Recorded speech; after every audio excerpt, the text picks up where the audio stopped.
Parenthèse culturelle. Ce dimanche soir à Hollywood se déroule la 96e cérémonie des Oscars avec un grand favori, Oppenheimer de Christopher Nolan. 13 nominations, mais la surprise est française avec Anatomie d'une chute de Justine Triet. 5 nominations, dont celle de meilleur film. Bonjour à vous, Albéric de Gouville, Bonjour, passionné Nadia. de cinéma qu'on a ici à France 24. Justine Triet. Aline, les récompenses. Oui, alors ce n'est plus Anatomie d'une chute, c'est vraiment Anatomie d'une ascension. Tout a commencé avec la Palme d'Or au Festival de Cannes, c'était en mai dernier. Ensuite, il y a eu les Lumières, puis les Césars du cinéma français.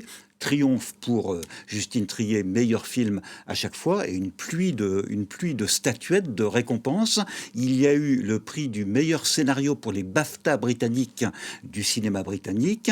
Il y a eu les Golden Globes aux États-Unis, à Los Angeles déjà, ce sont les correspondants de la presse étrangère qui votent. Et là, prix du scénario, toujours, scénario de Justine Triet et Arthur Hariri, et puis également prix du meilleur film en langue étrangère.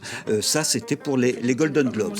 Venons-en donc aux Oscars. 5 nominations, Nadia. Et là, c'est vraiment une surprise. Ça arrive très, très, très rarement qu'un film français ait tant de nominations. Et surtout, dans la catégorie reine du meilleur film. Également, parmi les meilleurs réalisateurs, réalisatrices. C'est la seule femme, d'ailleurs, dans cette catégorie. Justine Triet. Également, Sandra Hüller, l'actrice principale, qui est nommée dans la catégorie meilleure actrice.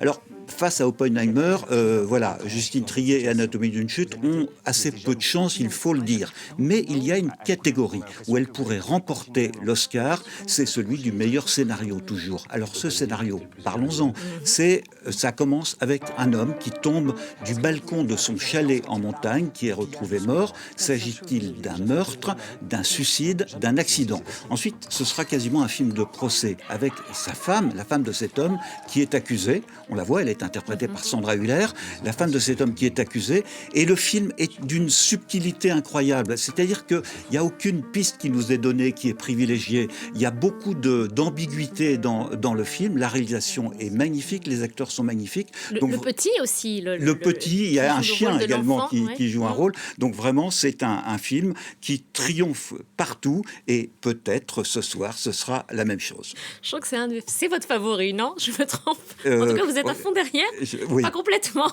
Il y a également en course pour ces Oscars une coproduction franco-tunisienne. Je sais aussi que vous avez apprécié Les Filles d'Olphat, Kauter Benhania, qui concourt dans la catégorie meilleur documentaire. Alors, Les Filles d'Olphat, tout comme d'ailleurs Anatomie d'une chute, était en compétition au Festival de Cannes. Et là aussi, c'est un film absolument formidable. Il n'a rien remporté à Cannes, mais ensuite, il a déjà eu pour les Césars du cinéma français le César du meilleur documentaire.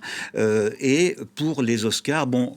Là aussi, les chances sont assez minimes, il faut le dire, parce qu'il y a notamment, face à ce film, 20 jours à Mariupol, un documentaire saisissant qui a de fortes chances, effectivement, de l'emporter. Alors, Les Filles d'Olphat, c'est à mi-chemin entre le documentaire et le film de fiction. C'est une sorte de docu-fiction. C'est une histoire totalement vraie, mais c'est l'histoire d'Olphat, une mère tunisienne de 4 filles, et 2 de ces filles vont disparaître pour rejoindre Daesh. Alors, dans le film, eh bien, les 2 filles disparues sont interprétées par des comédiennes. Les 2 autres jouent, si l'on peut dire, leur propre rôle. Quant à Olphat, eh bien, c'est partagé pour les scènes les plus difficiles, pour les moments les plus difficiles, les témoignages les plus difficiles, elle cède la place à une comédienne. Vous voyez, donc vraiment un mélange de réalité et de comédienne. De reconstitution, exactement. Mais le dispositif est absolument passionnant. Le film est extrêmement émouvant, extrêmement bien réalisé. Vraiment, c'est également, pour moi, un des gros coups de cœur du Festival de Cannes 2023, mais plus généralement de l'année 2023. Merci beaucoup, Albéric. Verdict ce soir. Voilà, dans la nuit. Dans la nuit, et on sera fixé dès demain matin. Merci beaucoup.